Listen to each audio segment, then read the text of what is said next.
জুলুম শব্দ বলতেও আমার কষ্ট লাগে। যা করা হয়েছে আমরা কোনো প্রতিশোধ নেব না। আমরা আল্লাহর রাস্তায় তা ক্ষমা করে দিলাম।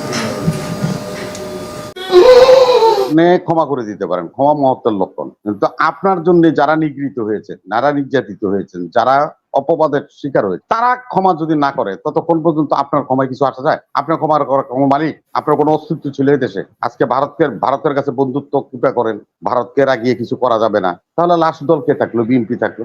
তো নির্বাচনে সেটাই দেখা যাবে।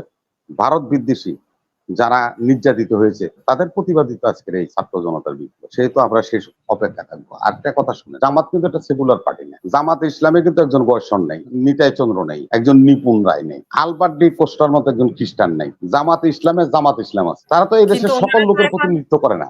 জামাত সকল লোকের প্রতিনিধিত্ব করে না, জামাতকে প্রতিনিধিত্ব করে। আরেকটা কথা আপনাকে শোনা যায়, আপনারা শুনেন। তার কারণ কি জানেন? তাদের মধ্যে বিভক্তি দেখেন, তাদের কোনো শেষ নাই। ওই যেরকম একটা বাঁদর উপরে উঠতেছে, আরেকটা বাঁদর লেজ ধরে টানে, এরা উপরে উঠতে থাকলে আরেক টুপিয়ালায় ওই টান দিয়ে বলে নিয়ে আসবেন না।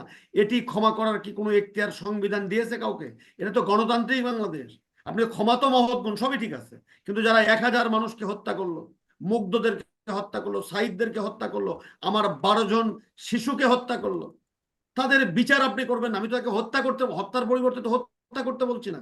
আমি বলছি তাদের বিরুদ্ধে মামলা হোক, মামলা করে সুষ্ঠু তদন্তের মাধ্যমে যারা হুকুম দিয়েছে, যারা গুলি করেছে, যারা হত্যা করেছে, তাদেরকে আপনি বিচার করবেন না।